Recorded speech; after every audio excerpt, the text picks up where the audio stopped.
जिंदगी में आपका भी ध्यान नहीं लग रहा।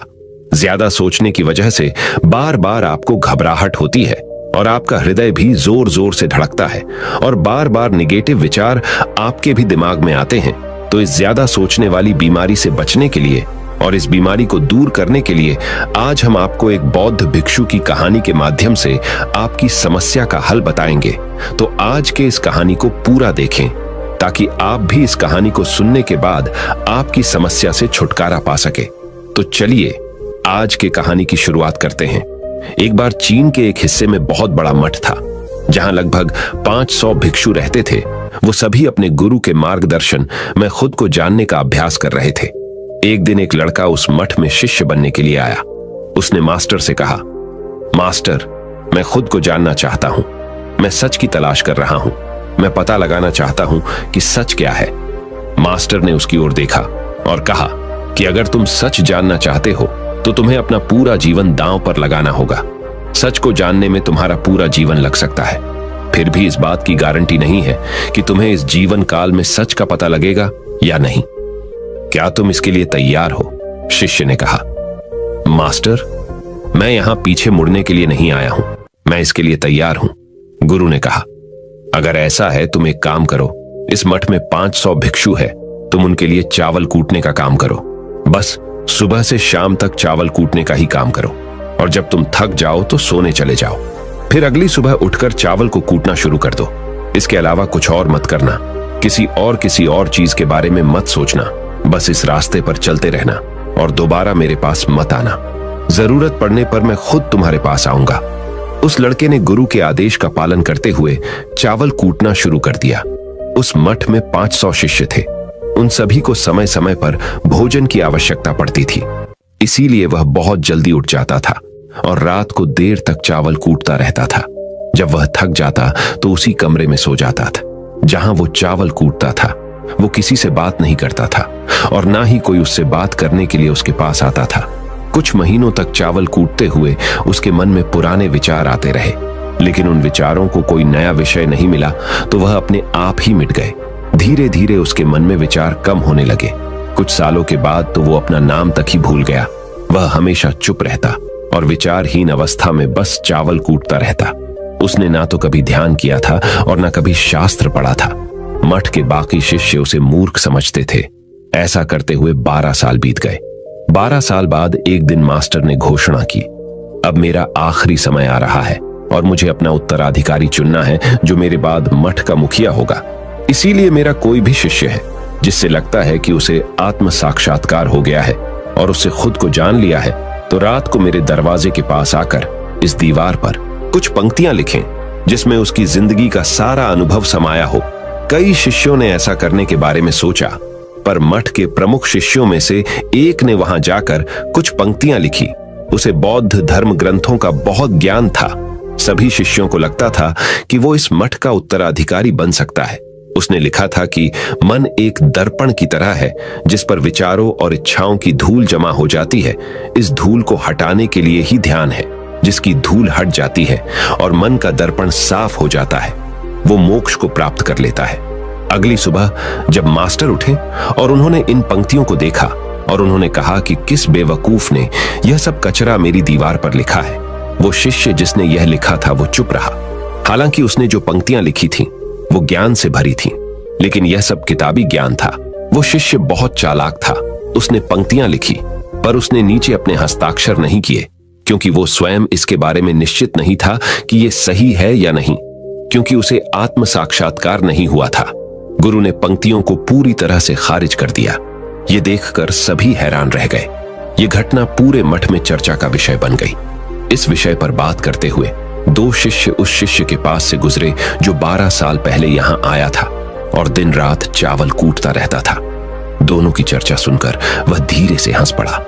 दोनों शिष्य ने उसे पूछा कि तुम क्यों हंस रहे हो? दोनों शिष्य की नजर में यह चावल कूटने वाला तुच्छ ही भिक्षु था।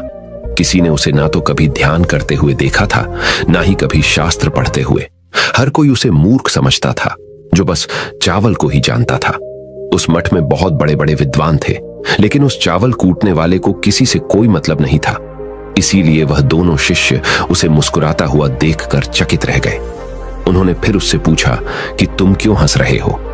उसने जवाब दिया, मैं इसीलिए हंसा कि मास्टर सही बोल रहे हैं।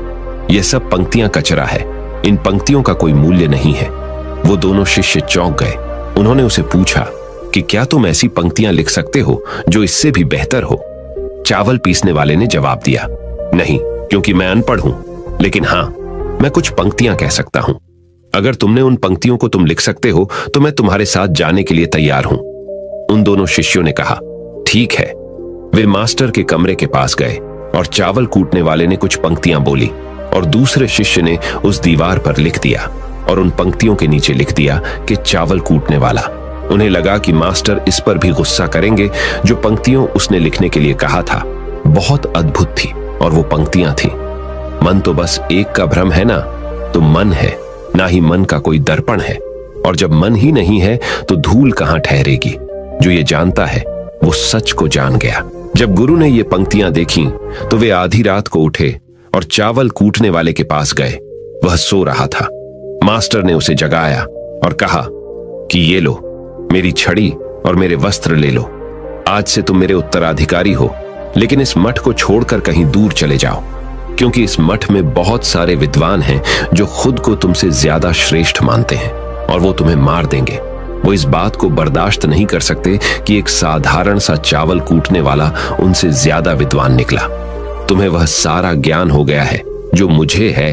तुम्हें यह सारा ज्ञान चावल कूटते कूटते हुआ है और मुझे पता है कि तुम जहां भी जाओगे लोग तुम्हारे पास आने लगेंगे, क्योंकि जब कोई फूल खिलता है तो उसकी महक हर तरफ फैलने लगती है। उसने अपने गुरु के पैर छुए और रात को ही वहां से चला गया।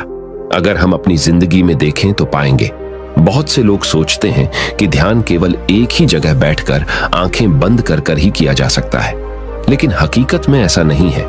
ध्यान तो चलते चलते भी किया जा सकता है, अपना कुछ काम करते हुए भी ध्यान किया जा सकता है। असल में ध्यान का मतलब यह है कि आप जो भी काम कर रहे हैं उसे अपनी शिद्दत से करें कि आपको आपके शरीर का ख्याल भी ना रहे। बिल्कुल उस चावल पीसने वाले की तरह जो चावल कूटने में इतना मग्न हो गया कि उसको खुद का कोई ख्याल ही नहीं रहा। उसने चावल कूटते हुए ही उसने आत्म साक्षात्कार प्राप्त कर लिया। हर समय वर्तमान में रहना और कुछ नहीं सोचना। मन तब तक ही है जब तक विचार है। जब विचार ही नहीं रहेंगे तो मन भी गायब हो जाएगा। जब मन ही नहीं रहेगा तभी तुम अपने आप को अच्छे से जान पाओगे। असल में हमें अपने वास्तविक रूप को जानने के लिए कोई अन्य साधना करने की आवश्यकता नहीं है। हम जो कुछ भी कर रहे हैं बस उसमें हमें पूरी तरह से खो जाने की जरूरत है। अपने काम में इस कदर से लीन हो जाओ कि आपका काम भी ध्यान बन जाए। ज्यादा सोचने वाले लोगों के लिए दूसरी रहस्यमयी कहानी अब हम आपको बताएंगे, तो चलिए कहानी की शुरुआत करते हैं। एक गांव में एक आदमी रहता था जो ताले तोड़ने के मामले में एक्सपर्ट था। यानी कि जहां कहीं भी ताले तोड़ने की बात आती थी या लॉक को खोलने की बात आती थी तो उसका नाम सबसे पहले लिया जाता था। एक दिन कुछ समझदार लोगों ने उसकी परीक्षा लेनी चाहिए और उसको बता दिया गया कि आपको इस जगह पर इस तारीख को आना है और ताले को तोड़ना है। जब वह समय के अनुसार तय दिनांक को वहां पहुंच गया तो उसको प्रतियोगिता के नियम समझा दिए गए। आपको एक बॉक्स में बिठा दिया जाएगा और उस बॉक्स को पानी में उतार दिया जाएगा। आपको ताला खोलकर बाहर आना होगा। इस बीच आपको लगता है कि लॉक आपसे नहीं खुल पाएगा तो आप इमरजेंसी बटन को दबा सकते हैं और ऊपर आ सकते हैं, लेकिन आप प्रतियोगिता में हार जाएंगे। उसने सभी नियमों की हां कर दी और पानी में चला गया। जैसे ही वह पानी में पहुंचा तो उसने जेब में से एक तार निकाला और लॉक को खोलने की कोशिश करने लगा। 4 से 5 बार कोशिश करने के बाद वह बार बार विफल हो रहा था, लेकिन उससे लॉक नहीं खुल रहा था। अब ज्यादा समय तक पानी में रहना उसके लिए और भी मुश्किल था, क्योंकि सांस रोकना आसान नहीं था। फाइनली उसने अपना पूरा दिमाग लगाया और एक बार अंतिम प्रयास किया। वह विफल हुआ और उसने इमरजेंसी बटन दबा दिया। धीरे धीरे ऊपर आने लगा। पानी के ऊपर आए बॉक्स को बाहर निकाला गया और हल्का सा धक्का देकर खोला गया। वह अचंभित हो गया कि एक बार भी मेरे दिमाग में यह ख्याल क्यों नहीं आया कि मैं इसको धक्का देकर खोलूं। हो सकता है कि ये लॉक ही ना हो। तो यही होता है, जब हम भी बहुत ज्यादा सोचते हैं तो इसका खामियाजा हमें भुगतना पड़ता है। कभी कभी ना सोचने से भी जवाब मिल जाता है। इसलिए किसी ने कहा है कि जो कुछ नहीं करते वह कमाल करते हैं। जी हाँ दोस्तों, यह बात बिल्कुल सही है। कभी कभी दिमाग को जब हम शांत रखते हैं और ठंडे दिमाग से सोचने की कोशिश करते हैं तो हमें बेहतर समाधान मिल जाता है। अब हम आपको बताएंगे कि ज्यादा सोचने की यह बीमारी के मुख्य कारण क्या है, जिससे आपको ज्यादा सोचने की बीमारी हो जाती है। अत्यधिक सोच के कुछ मुख्य कारण। पहला कारण, वर्तमान से ज्यादा भूतकाल या भविष्य के बारे में ज्यादा चिंता करना। आप जो काम अभी कर रहे हैं उससे ध्यान हटाकर अपना ध्यान बीते हुए समय या आने वाले समय पर लगाएंगे तो आप ओवर थिंकिंग के शिकार होते जाएंगे। दूसरा कारण, काम का ज्यादा तनाव होना।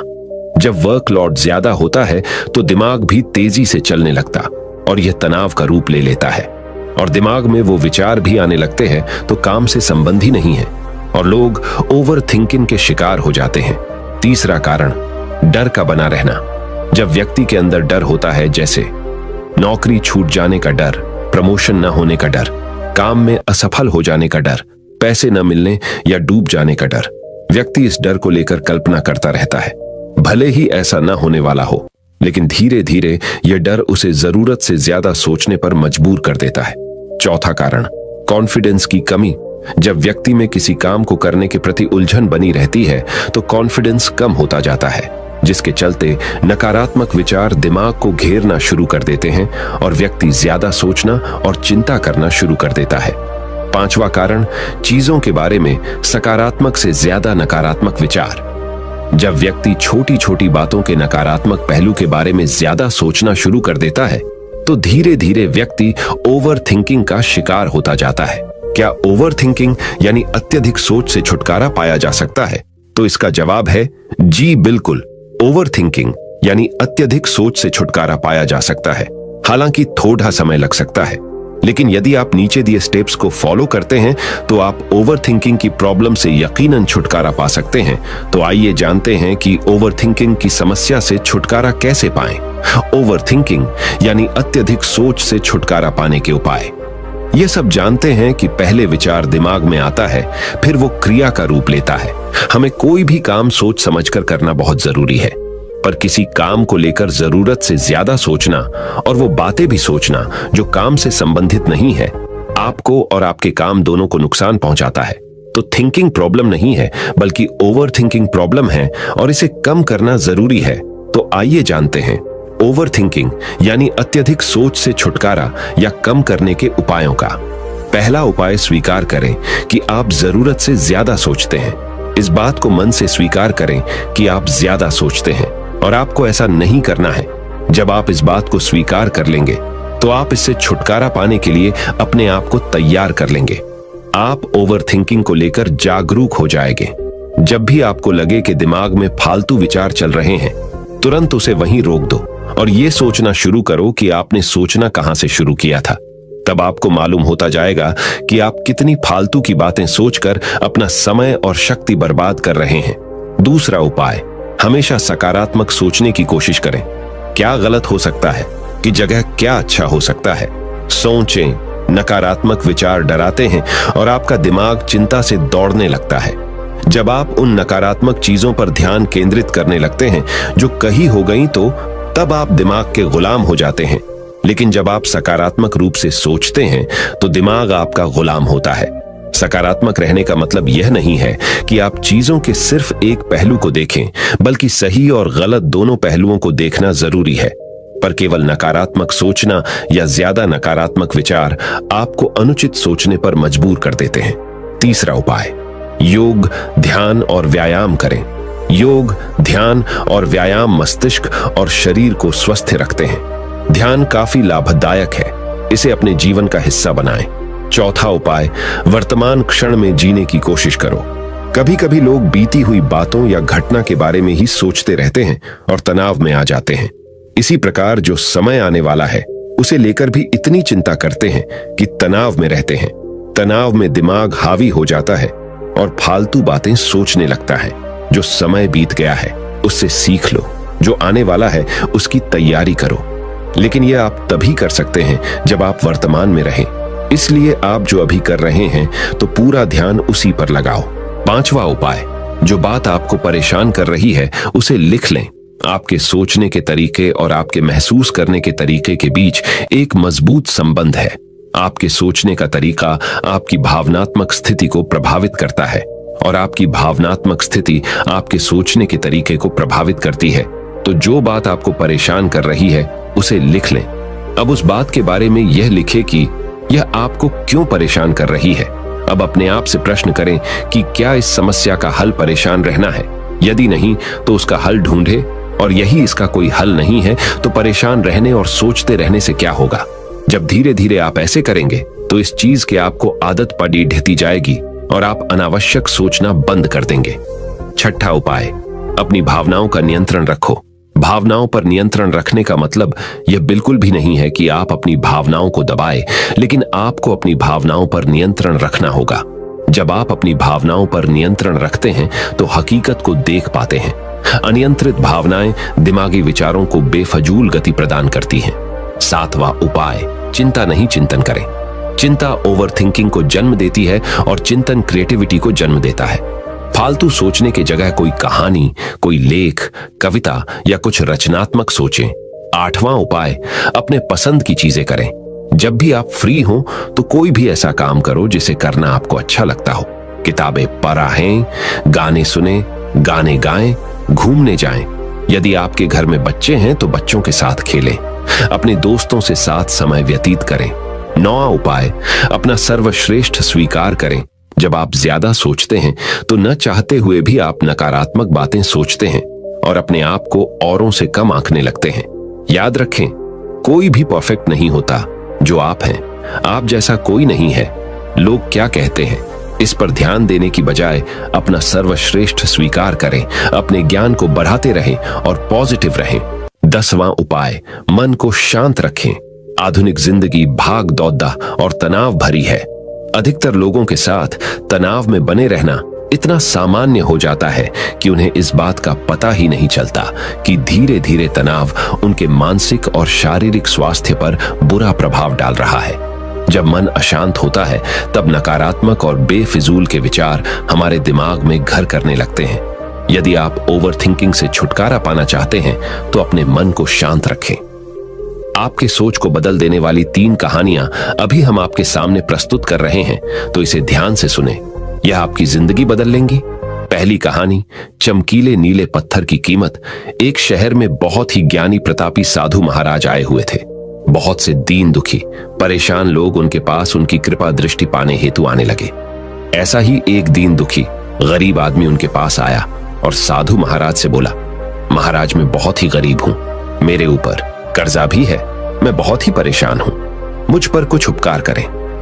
साधु महाराज ने उसको एक चमकीला नीले रंग का पत्थर दिया और कहा कि यह कीमती पत्थर है, जाओ जितनी कीमत लगवा सको लगवा लो।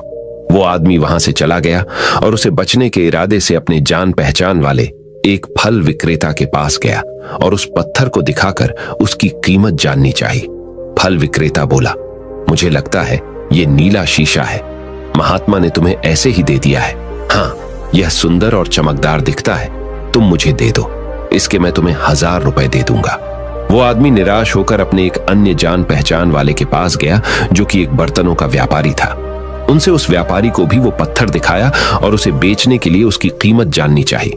बर्तनों का व्यापारी बोला, यह पत्थर कोई विशेष रत्न है, मैं इसके तुम्हें 10,000 रुपए दे दूंगा। वह आदमी सोचने लगा कि इसकी कीमत और भी अधिक होगी और यह सोच वो वहां से चला आया। उस आदमी ने इस पत्थर को अब एक सुनार को दिखाया। सुनार ने उस पत्थर को ध्यान से देखा और बोला, यह काफी कीमती है, इसके मैं तुम्हें 1 लाख रुपये दे दूंगा। वो आदमी अब समझ गया था कि यह बहुत अमूल्य है। उसने सोचा, क्यों ना मैं इसे हीरे के व्यापारी को दिखाऊं। यह सोच वो शहर के सबसे बड़े हीरे के व्यापारी के पास गया। उस हीरे के व्यापारी ने जब वो पत्थर देखा तो देखता रह गया। चौंकने वाले भाव उसके चेहरे पर दिखने लगे। उसने उस पत्थर को माथे से लगाया और पूछा, तुम यह कहां से लाए हो? यह तो अमूल्य है, यदि मैं अपनी पूरी संपत्ति बेच दूं तो भी इसकी कीमत नहीं चुका सकता। तो इस कहानी से हमें यह सीख मिलती है, हम अपने आप को कैसे आंकते हैं। क्या हम वो हैं जो राय दूसरे हमारे बारे में बनाते हैं? आपकी लाइफ अमूल्य है, आपके जीवन का कोई मोल नहीं लगा सकता।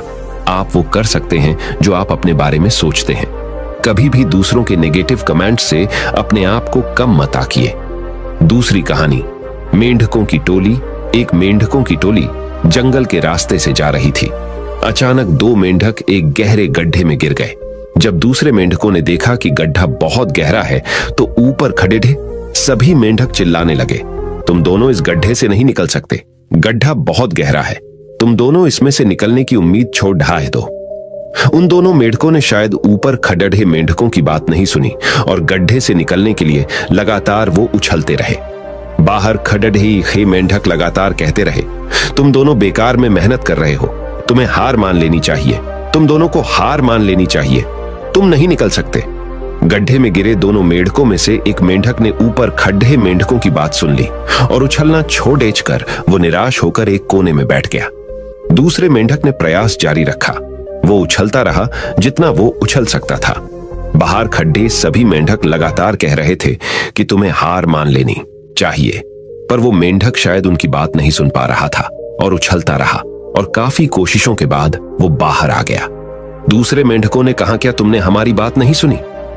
उस मेंढक ने इशारा करके बताया कि वो उनकी बात नहीं सुन सकता क्योंकि वो बहरा है, सुन नहीं सकता, इसलिए वो किसी की भी बात नहीं सुन पाया। वो तो यह सोच रहा था कि सभी उसका उत्साह बढ़ा रहे हैं। इस कहानी से हमें यह सीख मिलती है कि 1. जब भी हम बोलते हैं उनका प्रभाव लोगों पर पेढ़ाता है, इसलिए हमेशा सकारात्मक बोलें। 2.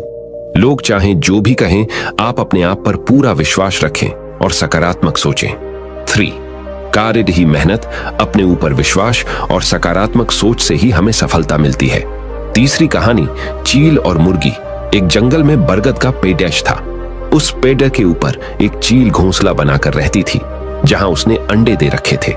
उसी पेड़ के नीचे एक जंगली मुर्गी ने भी अंडे दे रखे थे। एक दिन उस चील के अंडों में से एक अंडा नीचे गिरा और मुर्गी के अंडों में जाकर मिल गया। समय बीता, अंडा फूटा और चील का बच्चा उस अंडे से निकला और वह यह सोचते बड़ा हुआ कि वो एक मुर्गी है। वो मुर्गी के बाकी बच्चों के साथ बढ़ा हुआ। वह उन्हीं कामों को करता जिन्हें एक मुर्गी करती है। वो मुर्गी की तरह ही कुड्डाता, जमीन खोद कर दाने चुगता और वो इतना ही ऊंचा उड़द डाक पाता जितना कि एक मुर्गी उड़द डाकती है। एक दिन उसने आसमान में एक चील को देखा जो बड़ी शान से उड़द डाक रही थी। उसने अपनी मुर्गी मां से पूछा कि उस चिड़िया का क्या नाम है जो इतना ऊंचा बड़ी शान से उड़द डाक रही है। मुर्गी ने जवाब दिया, वह एक चील है। फिर चील के बच्चे ने पूछा, मां, मैं इतना ऊंचा क्यों नहीं उड़ पाता? मुर्गी बोली, तुम इतना ऊंचा नहीं उड़ सकते क्योंकि तुम एक मुर्गे हो। उसने मुर्गी की बात मान ली और मुर्गे की जिंदगी जीता हुआ एक दिन मर गया। इस कहानी से हमें यह सीख मिलती है कि जो भी हम सोचते हैं या कुछ नया करने की कोशिश करते हैं तो दूसरे हमें यह कहकर रोकते हैं कि तुम ऐसा नहीं कर सकते, ऐसा नहीं हो सकता, और हम अपना इरादा यह सोचकर बदल लेते हैं कि वाकई मैं यह नहीं कर सकता और हार मान लेते हैं। इसका मुख्य कारण है अपने ऊपर भरोसा न होना, अपनी शक्तियों पर भरोसा न होना, अपने काम पर भरोसा न होना। दोस्तों, जो लोग कहते हैं कहने दीजिए, लोगों का काम है कहना। अपने आप पर भरोसा रखें, अपने आप को पहचानें। दोस्तों, अगर जीत निश्चित हो तो कायर भी LDDH जाते हैं। बहादुर वो कहलाते हैं जो हार निश्चित हो फिर भी मैदान नहीं छोड़ डाहते। मित्रों, उम्मीद करता हूं कि आपको इन 3 कहानियों से अपनी सोच को बदल लेने में मदद मिली होगी और आपको अपने ज्यादा सोचने वाली समस्या से छुटकारा पाने के उपाय भी इस वीडियो के माध्यम से आपको मिले होंगे। इस वीडियो से आपको कुछ सीखने को मिला हो तो इस वीडियो को अपने दोस्तों के साथ जितना हो सके उतना शेयर कीजिए और इस वीडियो के एक लाइक कीजिए और हमारे चैनल को सब्सक्राइब कीजिए। इस वीडियो को देखने के लिए आपका बहुत बहुत धन्यवाद। नमो बुद्धाय।